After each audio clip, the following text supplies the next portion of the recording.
Michael Kaskey-Blomain covers the Sixers. He appears to be the Boardwalk Honda hotline. Let's get into his reaction to today's press conference, in which a statement from Bryan Colangelo, Michael, he accepts all of the blame, it looks like. Yeah, all of it, except basically the exact opposite of that. I just wanted to see if you were going to agree with me or not.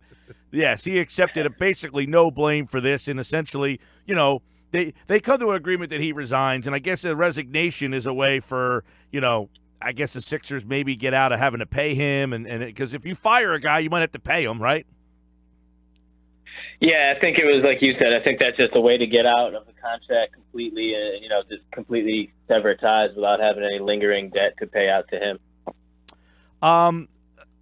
A lot of stuff in here, but ultimately, there was almost no way they could have kept Colangelo, right? But let me ask you this. Do you think the reporting over the last couple of days made it feel like the Sixers were trying to find a way to keep Colangelo? Yeah, Mike, that's a good way to put it. I think, you know, it was a combination of, you know, they were obviously doing their due diligence, and they had to wait for the private investigation from the firm in New York to be completed before they could make any public announcements. I think that was a time-consuming thing, and I think they wanted, I think stability was a big thing. I think they really didn't want to have to shift and look for a new GM at this point in time. Obviously, you know, we've talked about how important this summer and this offseason is. I think, you know, they really wanted, initially they wanted to believe that it wasn't him or his family and that he wasn't connected. And then as it became apparent that, you know, this was his wife that was doing it, and they wanted to continue to believe that, you know, he didn't know about it, which he still, you know, is holding on to that position. And I think if, you know, in an ideal world, they wouldn't have to switch GMs, you know, going into an offseason that could be the biggest one in the past, you know, couple decades. But like you said, it got to the point where, you know, the trust within the organization amongst the players or around the league, there was just no way that, you know, when you have guys like LeBron making jokes at his expense at press conferences and guys like Joel tweeting about it on Twitter, there's just no way you could go forward with him in that position and not worry about the damage that it could do to the franchise. What about the setup currently? Brett Brown is the basketball ops interim guy. Do they have to get a new guy in here by the draft, or are you comfortable with the current setup? You know, I'm comfortable with the current setup. I definitely would rather them, take a measured approach and get the right guy in here rather than to rush it in a situation where I think Brian was hired in, 4 days after Sam left, something like that. I would definitely rather them take their time. It's obviously not ideal, but, you know, Brett is a guy that has the utmost respect from, not only me, but from guys around the league. I think that was reported by, Adrian Wojnarowski yesterday. He was saying that, Brett has a very high reputation of the players around the league. I think he could be a real key piece for the team as a recruiter in free agency. And as far as the draft is concerned, I mean, who really knows what this team needs better on the floor than Brett Brown himself? So I'm not really concerned about him overseeing the draft. Obviously, going into free agency, you'd probably like to have the free agent or the general manager in place. But if anyone's going to be able to put a good face on the franchise and really kind of keep a positive light going forward on what the team has rather than what they've been going through, I think Brett's he's a good candidate for that job in the interim until they're able to find the right guy. Michael, do you have a perfect fit for that job? Is there a name out there that you like to become the next Sixers GM? You know what, Pete? I don't have a perfect one. There's obviously a few names that are getting tossed around. David Griffin, obviously the former Cavs GM that constructed the title team in 2016 that has pretty strong ties to LeBron. LeBron's obviously a big fan of him. And that would, certainly make some sense if you're going after LeBron himself. People are going to call for Sam Hinkie to come back, which, if this was some sort of a movie or something, I think that's what you would see. But, I don't see the Sixers basically publicly admitting that they were wrong in the first place by bringing him back. And I think there's, a couple good internal candidates, whether it be, Ned Cohen or a couple guys that are, Mark Eversley, that are already within the team that maybe they'll take a look at.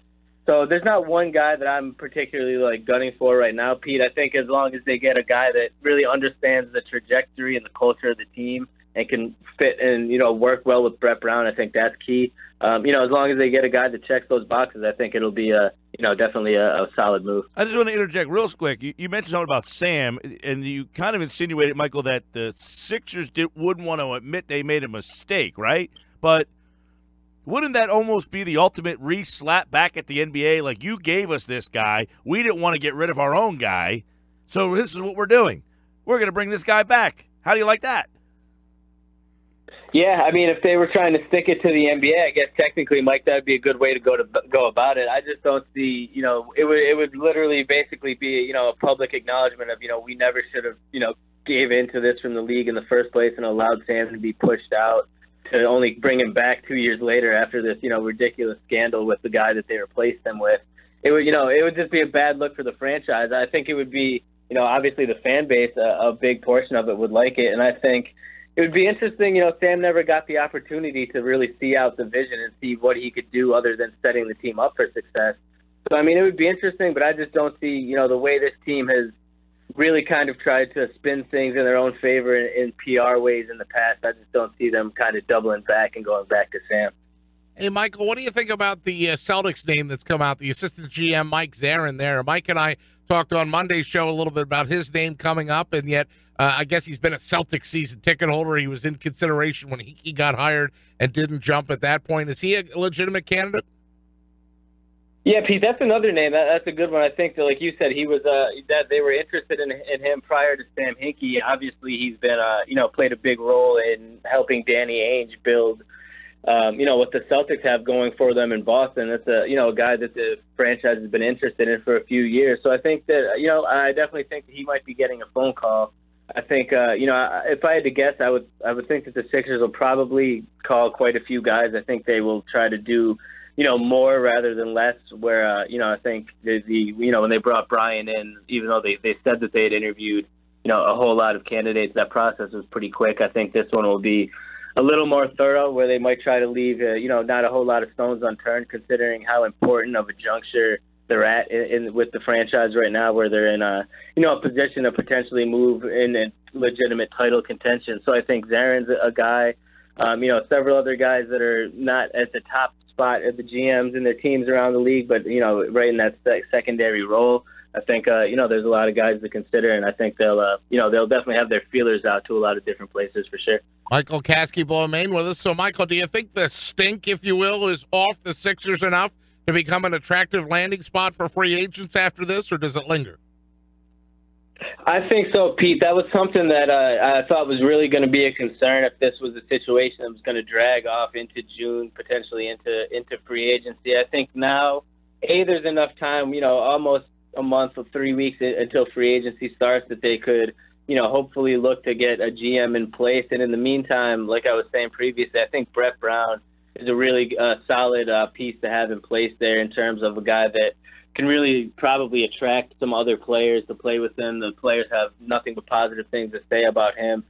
So I think, clearing Colangelo out of there, not having that, any internal doubt lingering, I think that could have done damage. But now that he's gone, I think it's a step back for the franchise. Obviously, they would like to have stability heading into the summer.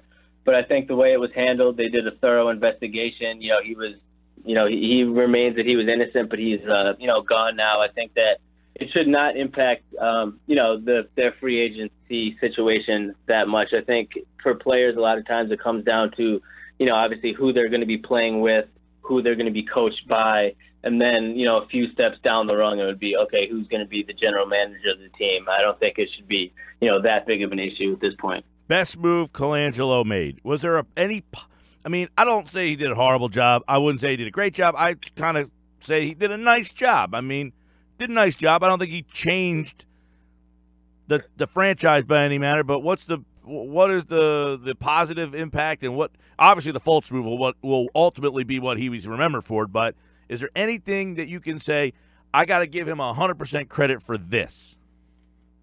No, Mike, to be honest with you, not 100%, not to take anything away from him, but the moves that he did make that you would say were good moves in my estimation, signing JJ last summer to that contract, bringing in Marco and Irsan at the deadline this year, where, he made those moves, so I give him credit for that. But although Harris kind of tipped the cap to Brett Brown on that J.J. Redick move today, and.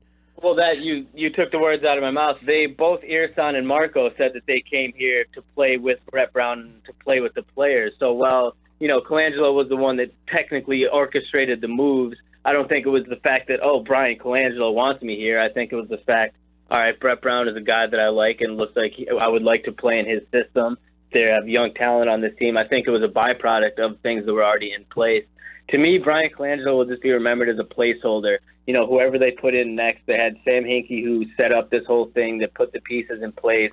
And whoever the next person is going to be the guy that, kind of makes or breaks, takes them to contention or doesn't. And I think, Bryan will be remembered as a small gap in between that really didn't do much other than, like you alluded to, the Fultz move is, ultimately what he'll be remembered by. And that's still, that's still an open book in my mind in terms of, how good Fultz will become. All right, the real Mike KB on Twitter. He covers the 76ers, 97.3 ESPN.com, and he'll be at the draft coming up. And we will get into some draft coverage with MKB starting next week. Thanks, pal. Thanks, guys. Good talking to you.